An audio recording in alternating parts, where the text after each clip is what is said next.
Real गुम है किसी के प्यार में के लेटेस्ट एपिसोड को सबसे पहले देखने के लिए हमारे चैनल को सब्सक्राइब करें। आज के एपिसोड की शुरुआत में सई पुकी अंकल के पास जाने लगती है। तभी भाग्यश्री उसे रोकती है और उसे डांटते हुए कहती है, पुकी अंकल को तुम्हारी जिंदगी में आए हुए कुछ ही दिन हुए हैं। तुझे मैंने बड़ा किया है तो चुपचाप यहीं खड़ी रह। सई वॉशरूम जाने के लिए पूछती है। भाग्यश्री उसे लेकर जाने लगती है। तभी रिद्धि कहती है कि सई को मैं लेकर जाती हूँ। सभी सोचती है कि सई और रिद्धि इतने दिन एक दूसरे से दूर रहे हैं, यह दोनों थोड़ा साथ समय बिताएंगे तो दोनों को अच्छा लगेगा।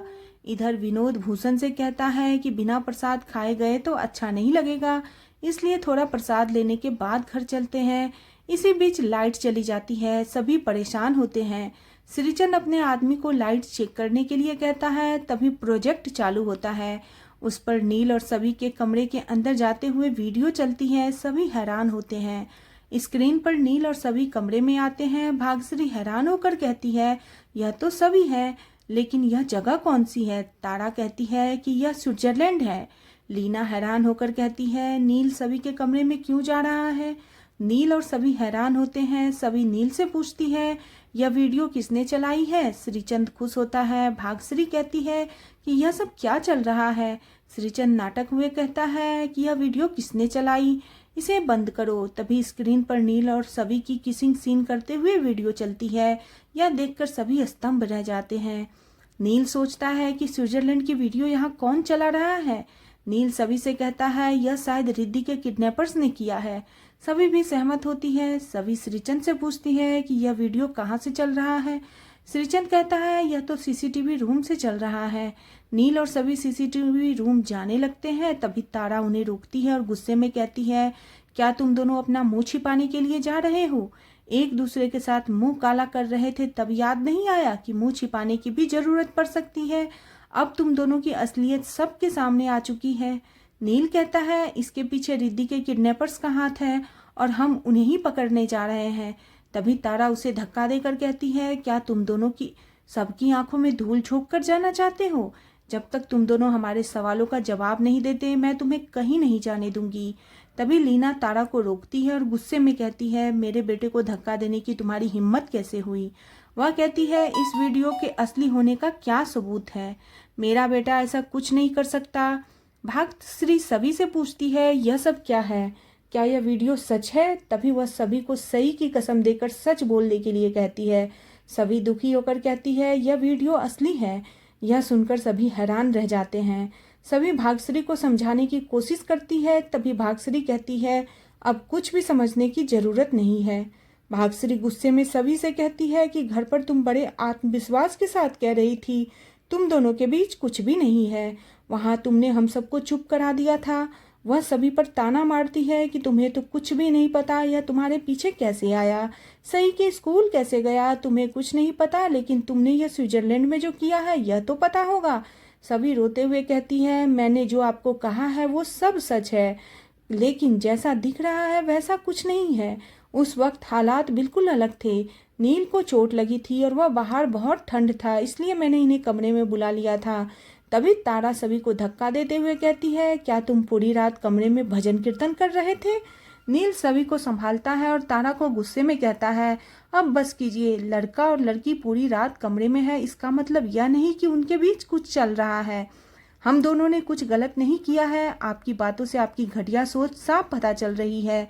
तारा कहती है, किस करते हुए वीडियो तुम दोनों की सामने आई है और गलत हम कैसे हैं? किस करना कौन सी मजबूरी थी? नील कहता है, यह भी मजबूरी ही थी। भाग्यश्री कहती है, अपने चक्कर को मजबूरी का नाम मत दो। यह देखकर सब पता चल रहा है कि यह मजबूरी थी या मंजूरी थी। नील हैरान होकर कहता है, यह आप क्या बोल रही हो? आप सबके सामने अपनी बहू की इज्जत उछाल रही हो। आप हमारी बात का विश्वास क्यों नहीं कर रहे हो? तभी रिद्धि कहती है, इन दोनों के बीच में बहुत कुछ है और इसकी गवाह मैं हूँ। सब हैरान होते हैं। सभी कहती है, यह तुम क्या बोल रही हो रिद्धि? सभी कहती है कि रिद्धि कहती है, मैंने सब कुछ अपनी आंखों से देखा है। जब नील को गोली लगी थी तब सभी हक और परवाह के साथ उसे डांट रही थी। मैंने आपके दिल में नील के लिए परवाह देखी है। लीना सब कुछ चुपचाप देख रही होती है और फिर एक बार कहती है, मेरा बेटा ऐसा नहीं है। सभी ने ही मेरे भोले बेटे के अकेलेपन का फायदा उठाया है। नील लीना से कहता है कि हम दोनों ने कुछ गलत नहीं किया है, आप बेकार की बातें मत कीजिए। भाग्यश्री लीना के बारे में कहती है, इसे बेकार की बातें करने की तो आदत है, यह तो मेरे घर पर आकर भी ऐसे ही बातें कर रही थी।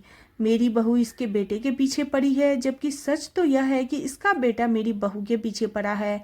सभी जहाँ जाती है या नील उसके पीछे चला जाता है।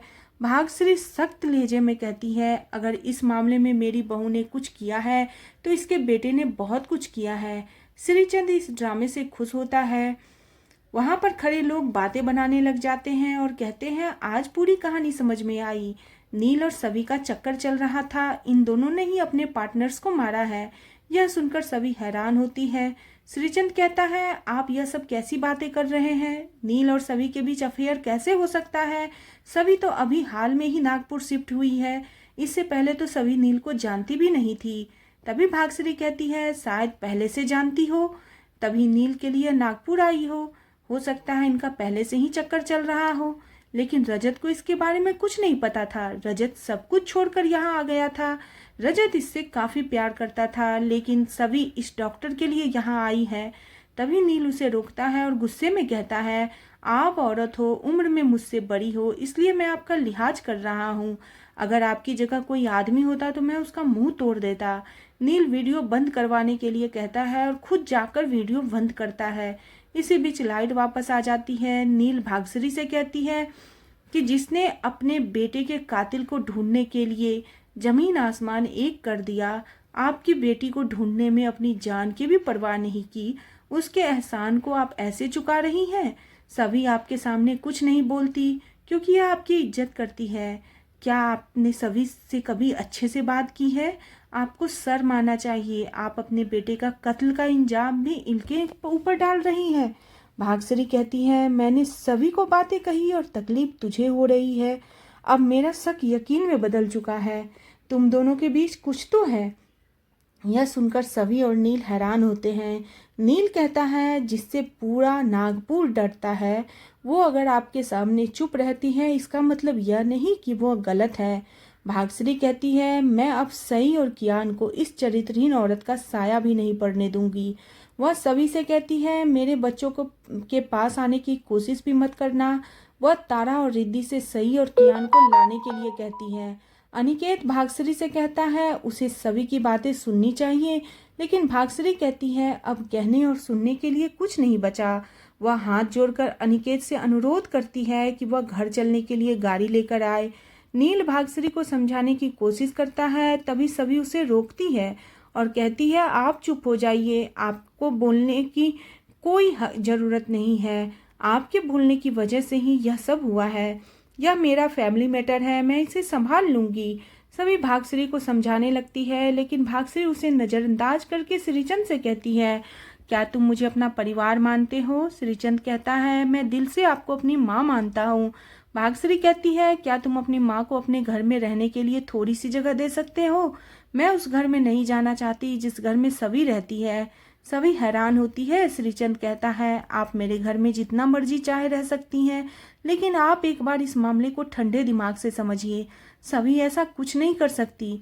लेकिन भाग्यश्री कहती है कि तुम मुझे साफ साफ बताओ, क्या मेरा परिवार तुम्हारे घर में रह सकता है या नहीं? सभी हैरान होती है। आज का एपिसोड इसी के साथ खत्म हो जाता है। अगले एपिसोड में देखने को मिलेगा कि भाग्यश्री सई कियान को लेकर वहां से जाती है। सभी उसके सामने गुहार लगाती है, वह उसके बच्चे को दूर न करे। सई सभी को देखती है, सभी गाड़ी के पीछे दौड़ती है। आज का एपिसोड आपको कैसा लगा प्लीज कमेंट करें और बने रहे सीरियल गुम है किसी के प्यार में। नेक्स्ट एपिसोड के लिए चैनल को सब्सक्राइब करना बिल्कुल न भूलें।